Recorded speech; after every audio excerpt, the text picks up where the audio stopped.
کہہ دو کہ اے اہل کتاب، جو بات ہمارے اور تمہارے دونوں کے درمیان یکساں تسلیم کی گئی ہے اس کی طرف آؤ، وہ یہ کہ اللہ کے سوا ہم کسی کی عبادت نہ کریں اور اس کے ساتھ کسی چیز کو شریک نہ بنائیں، اور ہم میں کوئی کسی کو اللہ کے سوا اپنا کارساز نہ سمجھے۔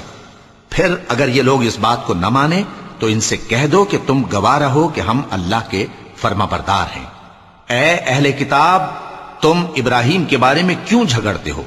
حالانکہ تورات اور انجیل ان کے بعد اتری ہیں اور وہ پہلے ہو چکے، تو کیا تم عقل نہیں رکھتے؟ دیکھو، ایسی بات میں تو تم نے جھگڑا کیا ہی تھا جس کا تمہیں کچھ علم تھا بھی، مگر ایسی بات میں کیوں جھگڑتے ہو جس کا تم کو کچھ بھی علم نہیں؟ اور اللہ جانتا ہے اور تم نہیں جانتے۔ ابراہیم نہ تو یہودی تھے اور نہ عیسائی، بلکہ سب سے بے تعلق ہو کر ایک اللہ کے ہو رہے تھے، اور اسی کے فرما بردار تھے اور مشرکوں میں نہ تھے۔ ابراہیم سے زیادہ قرب رکھنے والے تو وہ لوگ ہیں جو ان کی پیروی کرتے رہے، اور یہ پیغمبر آخر الزماں صلی اللہ علیہ وآلہ وسلم اور وہ لوگ جو ایمان لائے ہیں، اور اللہ مومنوں کا کارساز ہے۔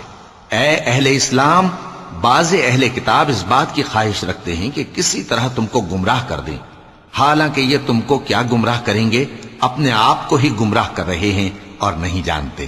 اے اہل کتاب، تم اللہ کی آیتوں سے کیوں انکار کرتے ہو اور تم تورات کو مانتے تو ہو؟ اے اہل کتاب، تم سچ کو جھوٹ کے ساتھ خلط ملط کیوں کرتے ہو اور حق کو کیوں چھپاتے ہو جبکہ تم جانتے بھی ہو؟ اور اہل کتاب کا ایک گروہ اپنے آدمیوں سے کہتا ہے کہ جو کتاب مومنوں پر نازل ہوئی ہے اس پر دن کے شروع میں تو ایمان لے آیا کرو اور اس کے آخر میں انکار کر دیا کرو، تاکہ وہ اسلام سے برگشتہ ہو جائیں، اور اپنے دین کے پیروں کے سوا کسی اور کی بات کا یقین نہ کر لینا۔ اے پیغمبر، کہہ دو کہ ہدایت تو اللہ ہی کی ہدایت ہے۔ وہ یہ بھی کہتے ہیں، یہ بھی نہ ماننا کہ جو چیز تم کو ملی ہے ویسی کسی اور کو بھی مل سکتی ہے، ورنہ وہ تم پر تمہارے رب کے روبرو حجت قائم کر دیں گے۔ اے پیغمبر، کہہ دو کہ بزرگی اللہ ہی کے ہاتھ میں ہے، وہ جسے چاہتا ہے دیتا ہے، اور اللہ کشائش والا ہے، علم والا ہے۔